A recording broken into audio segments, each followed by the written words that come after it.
Vous l'avez dit et ça se vérifie. Donc, Monsieur le Président, voilà à ce niveau-là ce que j'avais à dire. J'aurais pu m'étendre un peu plus longtemps, mais bon, en m'attendant, je ne sais pas qu'est-ce qu'il faut que je fasse. Je laisse ma note et je m'en vais. Oui, merci Monsieur Malonga.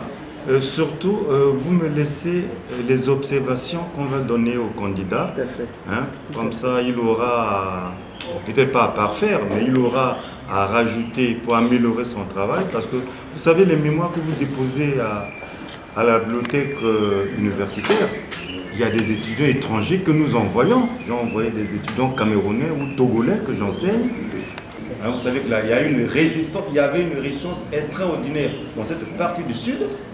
Jamais on prend les photos tous les jours, mais on n'a jamais vu ces photos.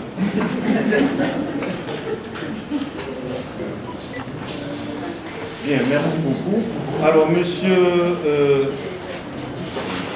Vongo, j'ai lu avec beaucoup d'intérêt votre travail.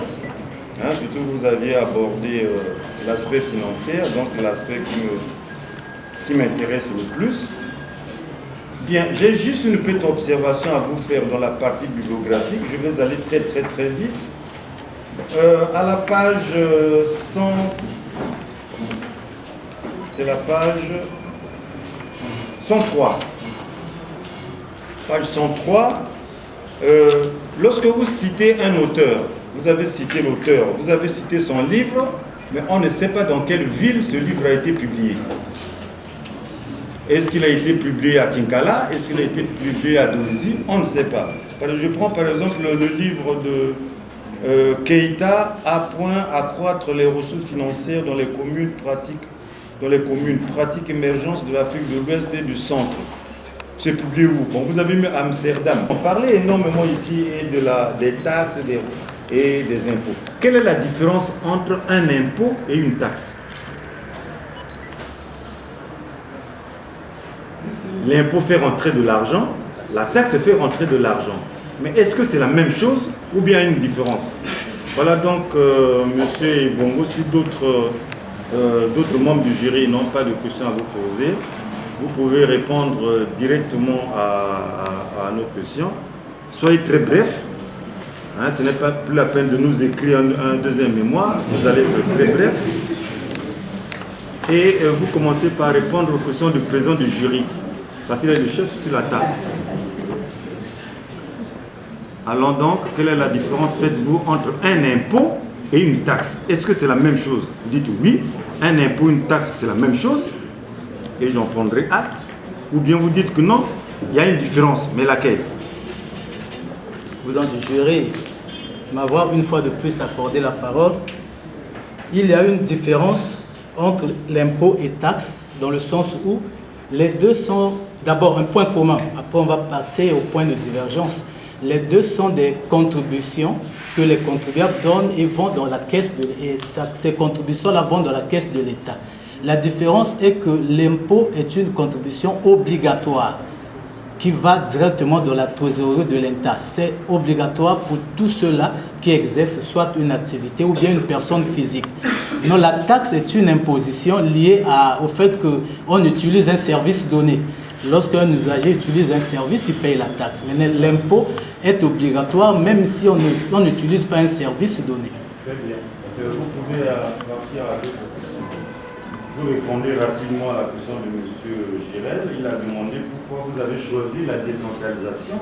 Vous aurez pu choisir un autre sujet. Hein, tout en vous rappelant que vous avez déjà donné la réponse lorsque vous avez fait votre exposé. Pour savoir si c'est vraiment vous qui avez fait l'exposé. Vous répondez. Je sais que vous avez déjà répondu à sa question. Monsieur le président du jury, on peut le redire en d'autres mots. Il y a d'abord une ambition personnelle. Une ambition personnelle, je vous ai dit, là où je travaillais avant au service de la scolarité, j'étais plongé dans un milieu administratif sans formation adéquate. Parce que j'étais d'abord en classe et il y a eu des situations qui ont fait que je me retrouve dans l'administration, mais aucune notion. Voilà donc le point de départ qui m'a poussé à aller se former et d'où ma présence ici à l'ENAM, en administration générale et territoriale. Or, maintenant, pourquoi les collectivités locales et précisément pourquoi Kinkala? Bon, je sors de l'ENAM avec une seule notion.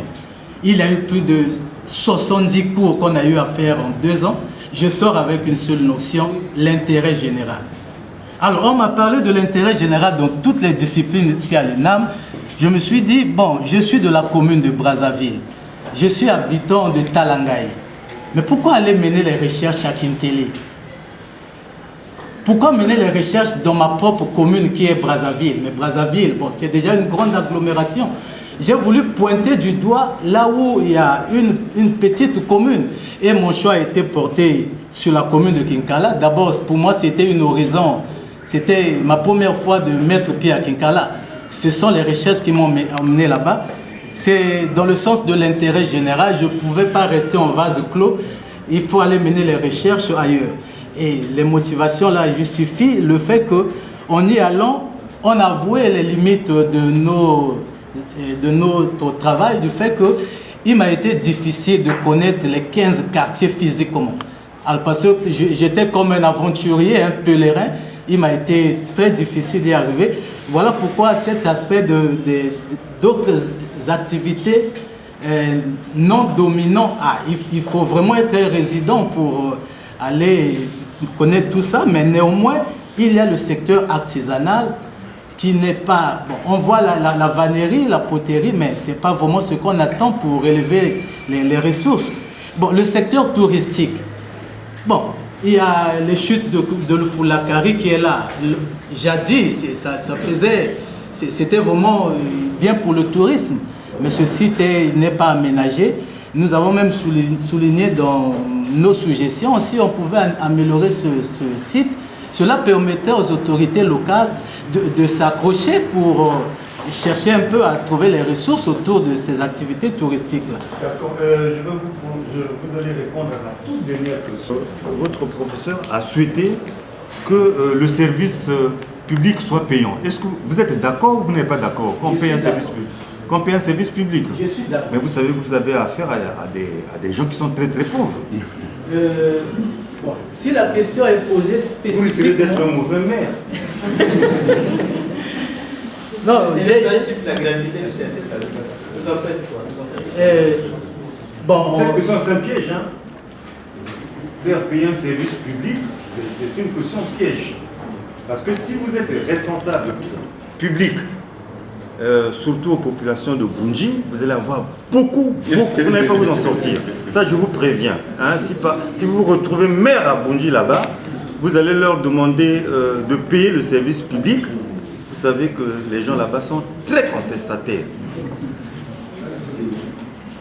Donc, vous risquez d'être un mauvais maire.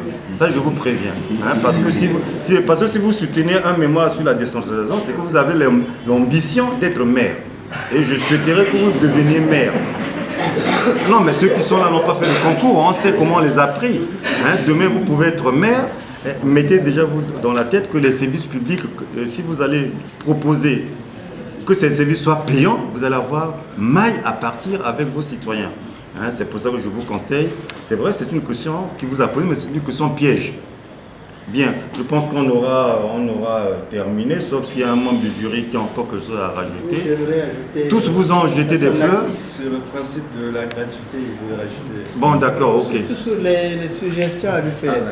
Vous aurez aussi intérêt à évoquer dans le travail les investissements productifs, hein, pour améliorer la compétitivité de l'économie locale. Surtout d'ailleurs avec les PPP. Exactement. Le partenariat public-privé. C'est là-dedans que vous aurez justement, vous allez attirer des investissements productifs qui vont produire justement vont vous amener vers la bonne fiscalité. La bonne fiscalité est là-dedans. Parce que qu'est-ce que vous pouvez attendre d'un marché comme celui de Kinkala? Il n'y a pas grand-chose. Il va vous rapporter combien? Peut-être 50 000 francs jour et encore. Et donc, des investissements productifs qui vont créer une fiscalité directe. Parce que la fiscalité indirecte, ce qu'on attend de l'État en termes de rétrocession, souvent ça ne vient pas. Parce que l'État aussi a ses problèmes. Une fois que l'argent est entré au trésor, pour qu'on le sorte, qu'on le mette à disposition de la collectivité locale, c'est là tout le problème de l'autonomie locale, de l'autonomie financière des collectivités locales. Entre autres problèmes, il y a ça.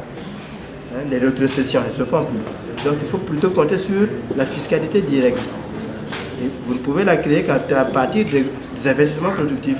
et donc créer l'attractivité économique de la ville.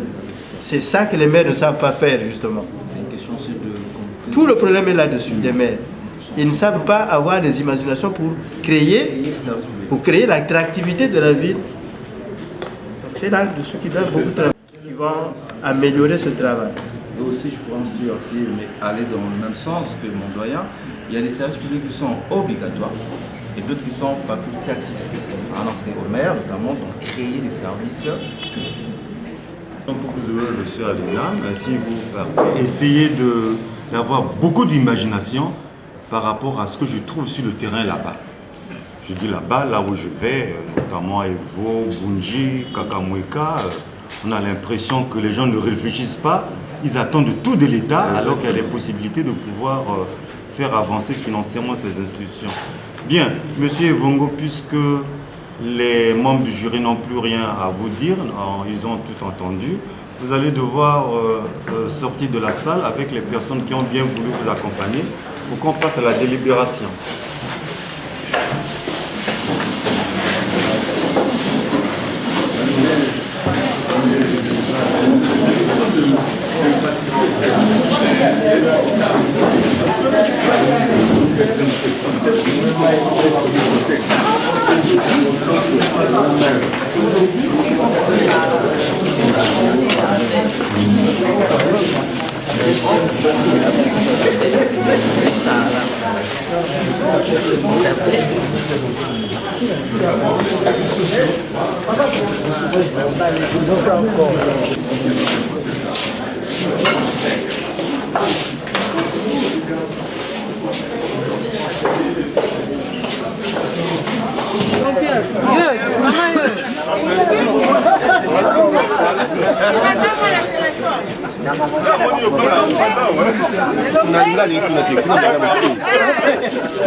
Mais Boris, attends, je donne l'information.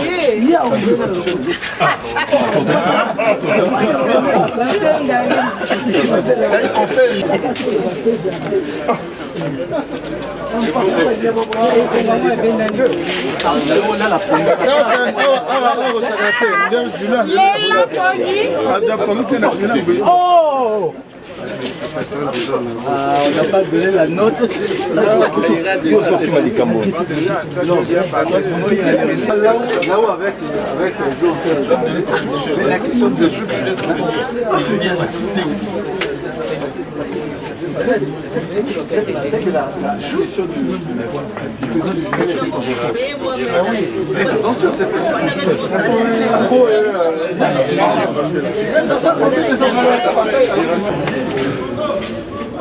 Aquele música.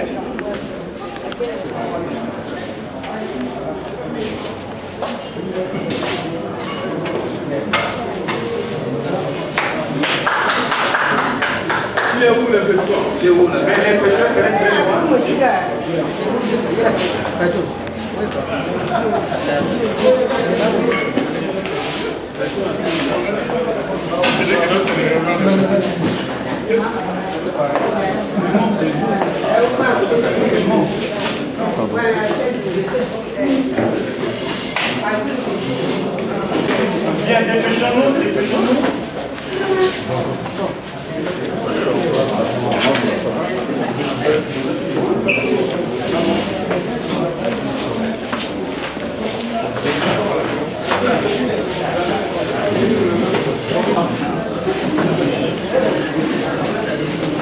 Est-ce qu'on peut faire moins de bruit, s'il vous plaît?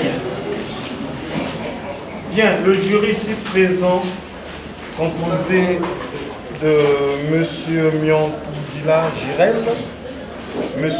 Malonga, M. Bangiaki et de M. Vincent Itois.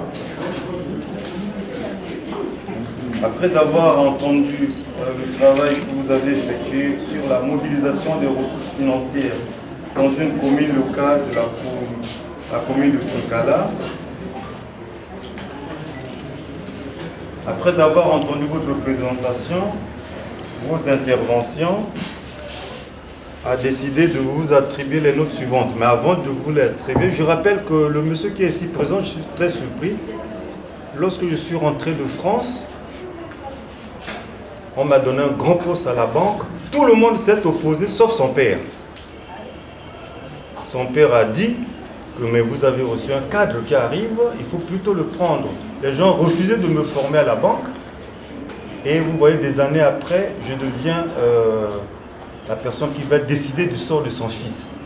Donc vous voyez comment le destin n'existe pas. C'est bien, vous êtes bien le fils à monsieur et Vongo qui habitait la rue Yaoundé.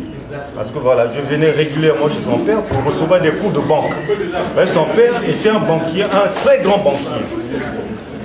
Les gens m'ont tourné le dos parce que, disant que je coûtais trop cher et j'avais de gros diplômes. Ils n'en voulaient pas, sauf son père.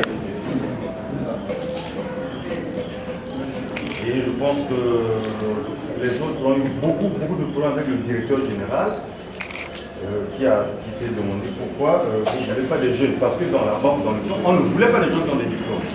Il fallait avoir le CEP ou le BBC ou le BP difficilement pour être dans la banque. Donc lorsque vous amenez un doctorat, vous agacez tout le monde. Son père n'a pas été agacé. Voilà donc son fils, des années après, on se retrouve en face. C'est pour ça que dans la vie, ne faites du mal à personne. Et la preuve est là. C'est vrai que si votre père m'avait refusé, j'aurais agi en tant que professeur. Mais le fait qu'il m'ait aidé, je voulais vous rappeler. Vous rappeler que c'est votre père qui m'a formé à la banque, malgré vos positions de tous ses amis à la comptabilité. Bien. Alors donc, le jury vous a attribué les notes suivantes. Sur la forme, non, pardon, sur la forme, vous avez 4,5 sur 5.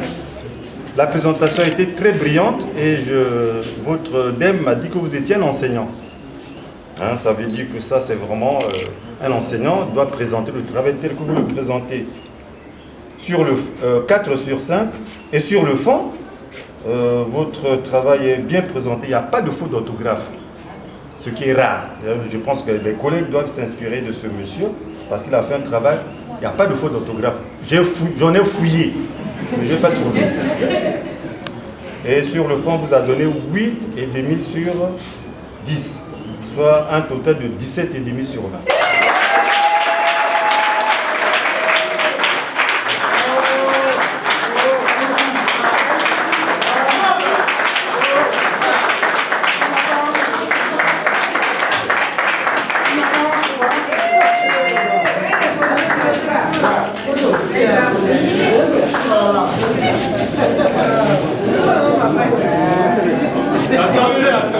C'est là, on après. Mais donnez-lui un mémoire qui prouve que ces enfants sont là. Oui. Si ces enfants sont là, ils viennent avec leur père, comme ça vous allez suivre le chemin de leur père. Non, pas la dame, mais les enfants. Moi j'ai besoin des enfants.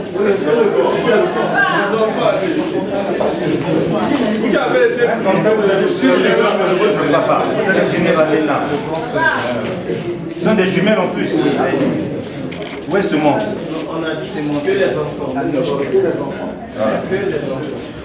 Nous, on a besoin de... Parce que ces enfants-là, lorsqu'ils verront les photos de leur père, ils diront que leur père c'est un élève brillant, comme s'ils vont suivre l'exemple de leur père. C'est pour ça que nous voulons que les enfants prennent des photos lors des surveillances. Tout en sachant que le président du jury aussi a fait 2 fois les jumeaux. Et sa mère était jumelle. Maintenant, madame, vous pouvez venir. C'est la nani. Félicitations aussi à madame. À madame, énormément.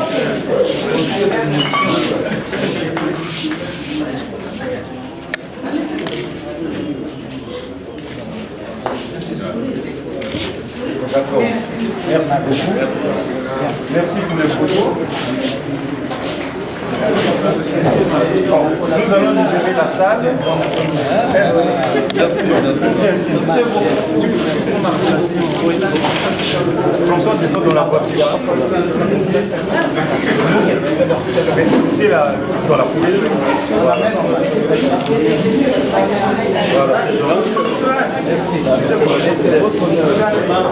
Monsieur les jumelles, venez ici. Viens prendre ça. Moi j'ai des jumelles. Moi une photo. Voyagez, regarde. Ma mère est jumelle, mon épouse est jumelle. Et on a fait tout pour les jumelles.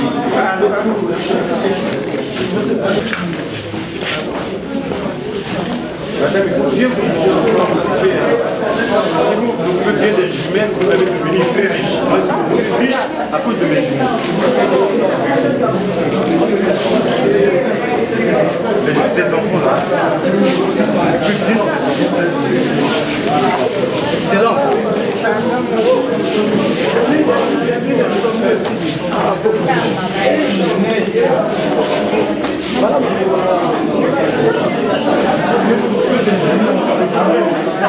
Madame Bongo est là. Madame Bongo est là. Madame Bongo. Moi, je venais de la rue Yaoundé, mais j'étais encore très jeune. C'est votre mari qui m'avait formé. C'est pas grave. Madame Bongo, votre mari était très gentil.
La promotion, mais Boris, moi j'ai le jury. La promotion, la promotion du jury. Voilà, c'est le cas, c'est celui-là. Patrick.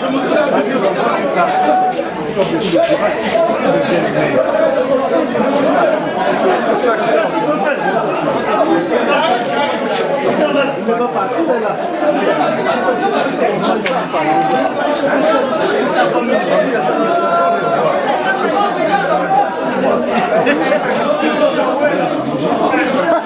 Surtout de boulevard.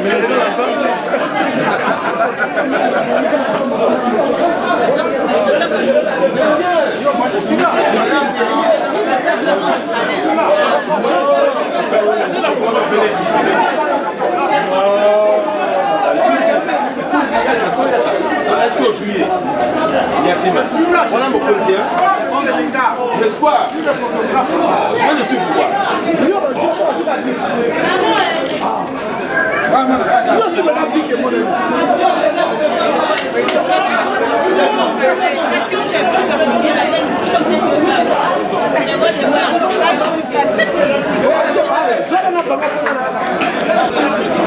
Mais avec le chef là.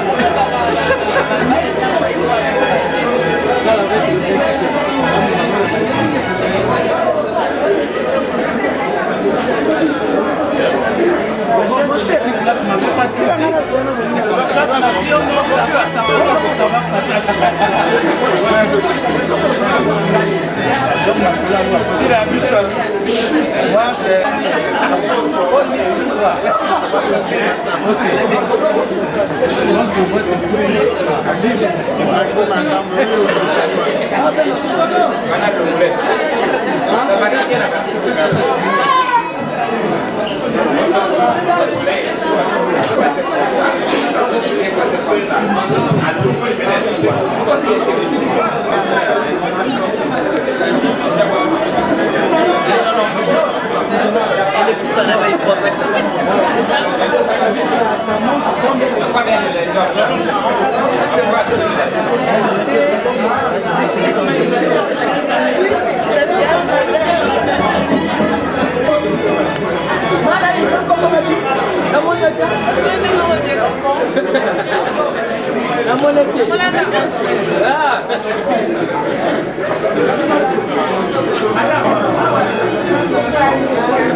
Non, il faut noter la vidéo.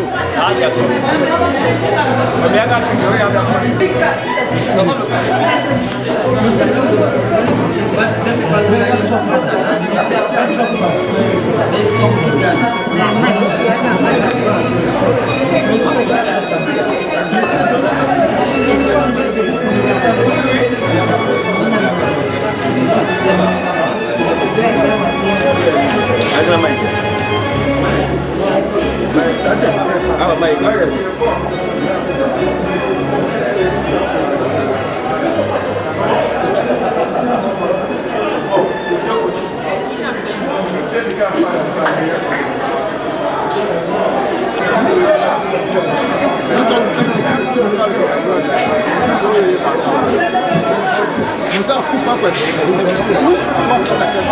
Non, mais les gens vont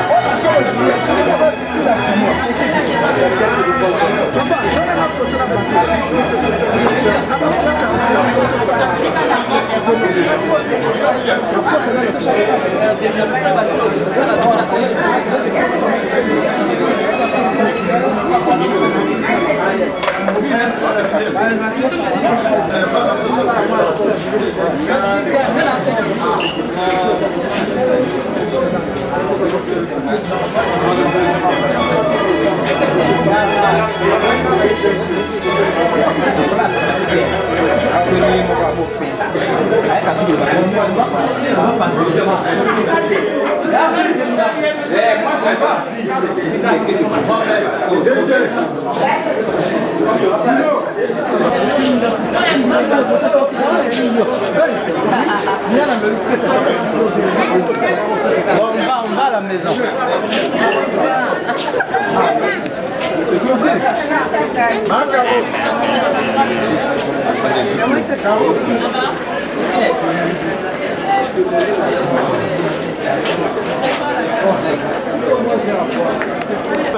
C'est vous. C'est vrai, vous appelez Banfouin Mbal. Ah.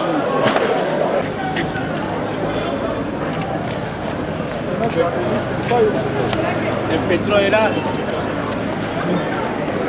On était en... Avec tes jumelles là, il faut me les donner. Les jumelles vont m'apporter beaucoup de chance. Viens à ta famille après. Il n'y a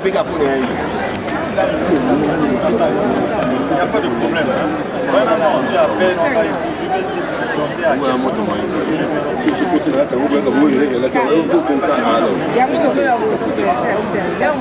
Bon, et Vongo, donne-moi ta... Voilà, pour que quelqu'un n'appelait pas. Merci.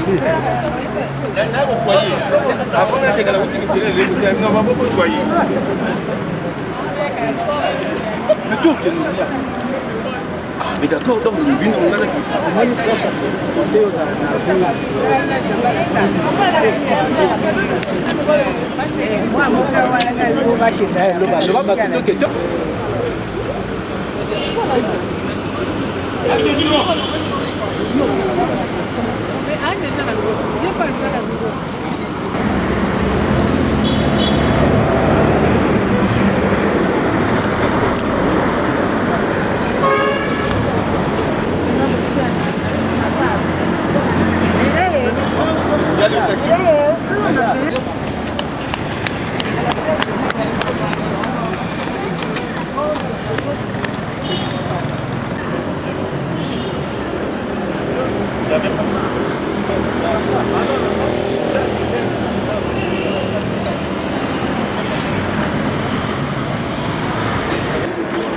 Oui,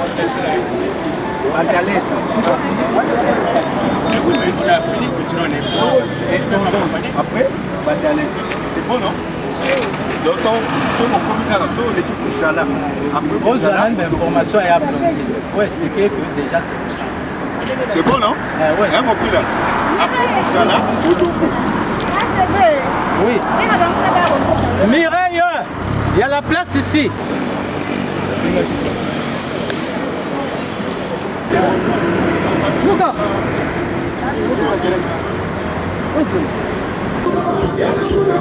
Ah, ouais, on débrouille, gars. J'aime bien qu'on soit dit, tu vas la faire au Bolivie. Tu vas la faire au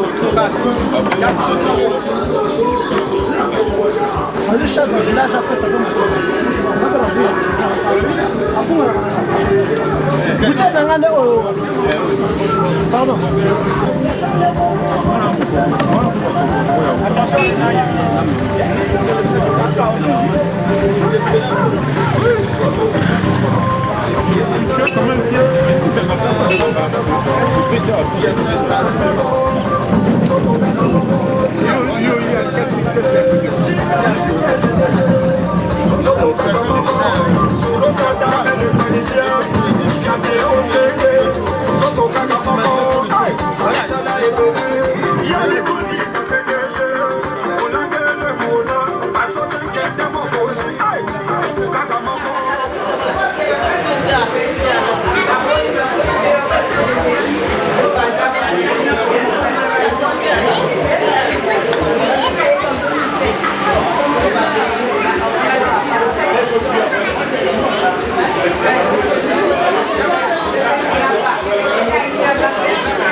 Et c'est Madia, il y a du mytho dans mon village.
Quand je suis assis là, ça boucle. Au président Bengue. On appelle mon gars. On a bien le côté, tu as dit que la galette, côté puné, tu vois la kiwan.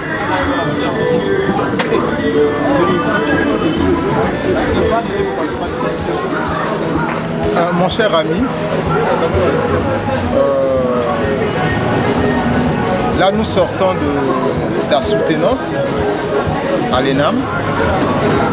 Tu viens de passer 2 ans de dur labeur à l'ENAM et tu viens de finir avec ta soutenance. Tu viens de soutenir brillamment ton mémoire de fin de formation à l'ENAM. Quelles sont tes impressions?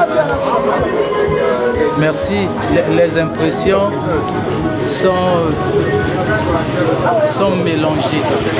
Il y a la joie qui se mélange un peu à la tristesse. Tristesse dans la joie. Bon, ça donne une coloration que je ne peux pas donner de nom. C'est parce que l'émotion est tellement grande.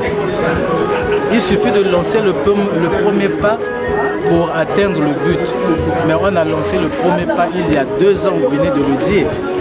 Et il y a eu des difficultés, il fallait se sacrifier. Même l'encadrement des enfants a pris un coup. On n'arrive même pas à jeter un coup d'œil sur le travail des enfants. Et c'est comme si je devenais un papa égoïste. Je ne voyais que mes propres études. En fait, j'étais comme un papa démissionné. Voilà. Parce que je n'avais pas vraiment le temps. Bon, maintenant, à la fin, il y a la joie qui caractérise toute personne qui arrive à la fin de sa formation. L'émotion est grande, voilà pourquoi j'ai parlé de tristesse, mais ce n'est pas comme tel, mais c'est comme une joie émotionnelle qui fait couler même les larmes, parce que c'est l'ambition. Hein. Nous ne sommes pas formés pour être des enseignants. On a passé beaucoup de temps à l'enseignement. Il a fallu bien changer de formation. Voilà que c'est fait. Sentiment de joie. Hein. Mais en parlant du thème de la recherche, sentiment de joie aussi parce que le travail a été quand même bien apprécié. D'accord. Le travail a été bien apprécié. J'ai été là bien présent. Mais tu as abordé un thème d'actualité. Un thème d'actualité parce que nous traversons une période de crise multidimensionnelle. Et tu as abordé la mobilisation des ressources au niveau des communautés locales.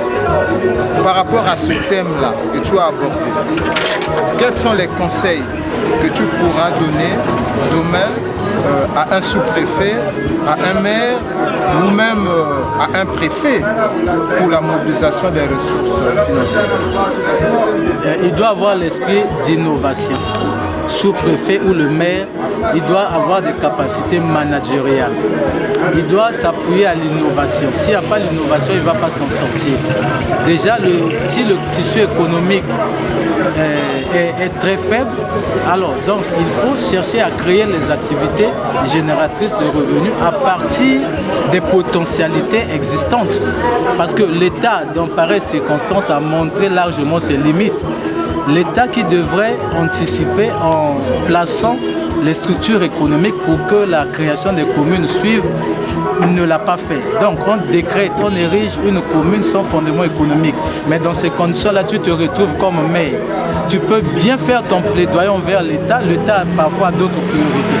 Mais là où tu te trouves, en fait, on peut renvoyer ça comme à un esprit de débrouillardisme.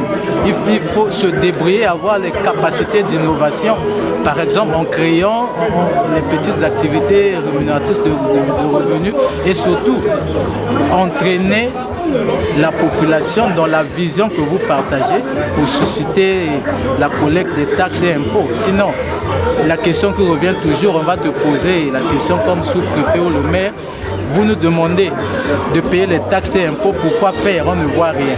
Alors si vous collectez pour renvoyer dans les activités et que les populations voient ce que vous faites, ça peut toujours stimuler. Donc en bref, le sous-préfet aujourd'hui doit cesser, le sous-préfet ou le maire doit cesser d'être administrateur. Il doit être un manager.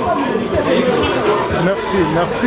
Le sous-préfet parfois reste dans son fauteuil d'administrateur parce qu'il sait que l'État a des impôts Le sous-préfet reste dans son fauteuil d'administrateur, peut-être parce qu'il sait qu'il y a des impôts locaux. Il y a des impôts qui sont collectés pour le fonctionnement des collectivités locales. Est-ce que ce n'est pas suite à cela? Maintenant, pensez aux activités génératrices de revenus. Comment voir des sources de financement? Bon, mais dans notre étude, nous avons ouvert une brèche qui peut faire l'objet des futurs travaux de recherche. Par exemple, la création d'une agence de subvention, d'appui aux collectivités locales peut faire l'affaire. ou encore s'appuyer sur des financements extérieurs. Ça peut faire l'objet des études. Mais le financement par l'emprunt aussi, c'est aussi un moyen qu'on peut réfléchir là-dessus. Mais sinon, notre étude aujourd'hui a consisté à travailler sur la mobilisation des ressources propres, donc les propres efforts de la commune. Mais si cela pose problème, on peut aller au-delà. Financement extérieur, emprunt, tout ça, ce sont des procédures. Voilà pourquoi on a parlé de l'innovation. Emprunter en soi n'est pas une honte pour soi, monsieur l'économiste. Si on emprunte pour investir, voilà. Si on n'a pas ses ressources propres, la commune peut emprunter. Voilà pourquoi le principe de l'unicité de caisse, la commune n'a pas le droit de garder les fonds dans ses caisses. Les fonds sont gardés au trésor public. Mais au Sénégal, l'unicité de caisse n'est pas un mal en soi. Vous gardez de l'argent, c'est comme chaque commune a son compte et la banque et puis le trésor peut faire comme des avances de caisse aux communautés, aux communes. Voilà. Chez nous, l'unicité de caisse, comme on dit en lingala, ça devient comme monokangano, ça rentre, ça sort pas. Mais alors que ça devait sortir même sous une forme d'avance de trésorerie en tenant compte des capacités de remboursement. Merci mon cher ami. Maintenant que tu deviens expert dans ce domaine, est-ce qu'il te faut une formation additionnelle dans le sens d'analyse de projet pour innover dans le sens d'initier des projets ou encore quels sont tes projets d'avenir suite à cette formation? Que prétends-tu faire dans... Bon, d'abord, ce qui m'anime, ce n'est pas l'émotion, mais j'ai pris goût pour la recherche. En tout cas, la recherche me gagne maintenant l'esprit. Bon, mais il faut toujours avoir un poste pour justifier son salaire. Pour nous sortons de la formation. La première ambition, voir là où nous serons casés par rapport à notre nouvelle situation. Et à partir de là, les ambitions vont naître par rapport à là où nous allons nous retrouver. Mais personnellement, la recherche gagne mon esprit maintenant. Pourquoi pas un doctorat? Bon, mais les formations, vous dites, les formations additionnelles, c'est notre mieux. L'ENAM nous a donné, je pense bien, les outils. Bon, il y a aussi des insuffisances. Il y a des cours qui n'ont pas atteint vraiment leur objectif. Se faire former n'est pas un mal en soi. Donc, dans ce sens, des formations additionnelles dans le cadre de projets, très important parce que c'est ce que exige même le développement local. Entraîner la population. Ensemble, vous définissez les besoins et vous élaborez les projets. Or, on ne va pas un projet comme on écrit une lettre à un ami. C'est aussi une démarche, voilà. une méthodologie. Voilà. Merci. En dehors de cela, en matière de communauté locale, collectivité locale, j'allais dire, est-ce que le Congo a suffisamment de textes juridiques pour encadrer ce domaine? Le Congo est riche en textes. Il y a beaucoup de textes. Le problème qui se pose aujourd'hui, c'est le problème d'application des textes. D'autres textes sont devenus caducs. Ils méritent d'être réformés, actualisés par rapport aux circonstances et au contexte actuel. Sinon, les textes, il y en a. Bon, par exemple, on prend le cas de la fonction publique territoriale. Il y a un décret, il y a aussi une loi qui régit la fonction publique territoriale. Mais il n'y a que la direction générale qui existe, mais rien ne s'ensuit. Il y a une direction générale de la fonction publique territoriale, mais le reste, il n'y a rien. Mais il faut actualiser, il faut étudier comment booster cette fonction publique territoriale. Donc, les textes, il y en a à foison, il manque des animateurs, les textes doivent être actualisés et réformés. Voilà. Les textes ne sont pas actualisés, les textes ne sont pas mis en œuvre. Est-ce que c'est un problème de formation pour les animateurs ou un problème politique? Mais quand déjà un conseiller municipal, celui qui se porte comme candidat à l'élection municipale, n'est pas suffisamment formé, on n'exige aucune qualification pour qu'on soit conseiller municipal. Bon, maintenant, une fois élu, avec l'électoralisme que nous connaissons, les fausses promesses, l'argent, tout ça, on peut être élu sur ces bases. On arrive à l'Assemblée locale. Lorsqu'on parle de budget primitif, le conseiller local va dire. Lorsqu'on parle des projets pour le développement local, il va dire. Ça veut dire que la formation des acteurs locaux est très importante. Il faut commencer même par là. Qui est maire aujourd'hui? Qui est SG aujourd'hui? Bon, on ne le dit pas parce qu'on a été moulé dans cette administration territoriale, mais parce qu'on on milite dans un parti politique, on devient maire. On a milité, on devient SG. Maintenant, ceux qui sortent de la formation, ils vont rester où?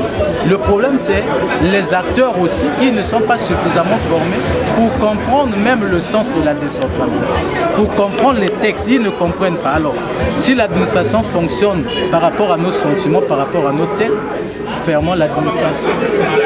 Merci, monsieur l'expert. Vous m'avez pris beaucoup de temps. Bon, laissez-moi aller me détendre. Bon, il y a Boré. Papa, au commis.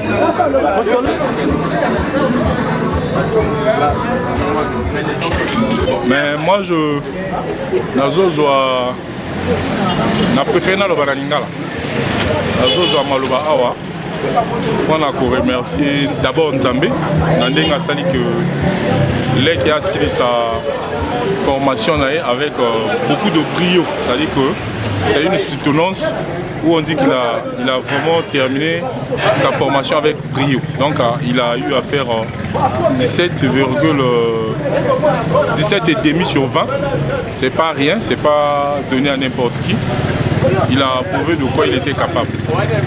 Et Tokumisi Nani Nzambe, Tokumisi Batou Onyoso Balandi Biso Lelo, comment on appelle ça, pour assister Biso, pour encourager.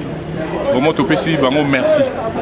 Na kombo ya famille ya Ivongo, na kombo ya famille Mutandanga, Topesi Bango merci, merci, merci, merci. Le reste, nous opé sakana maboka Nzambe, akoka kosala parce que oyo eza un cadre de plus na niveau ya famille na biso, na niveau ya république, eza cadre moko ya sika. À Boutami, à former, donc Nzambe a l'Iragosala va passer occasion, à niveau d'administration, à domaine à Pony, va passer occasion pour s'exprimer. Il nous a vraiment fait plaisir, c'est vraiment une fierté pour ses amis, pour les parents, pour la République, pour la nation. Donc Minga Kolobezate. Le reste, on fait 6 suites, il y a carrière, il y a Maboka. Donc voilà un peu ce qu'on pouvait dire. Merci.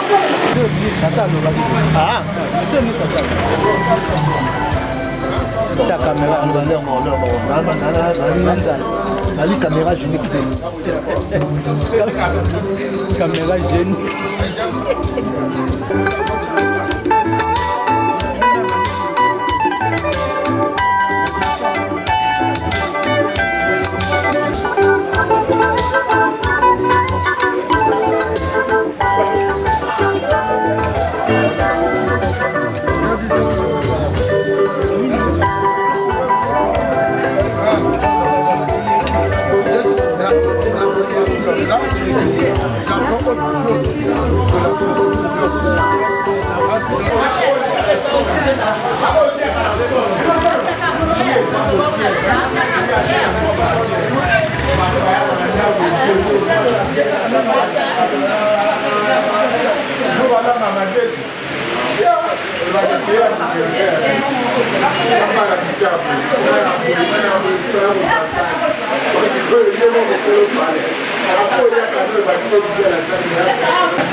Tout le monde est là.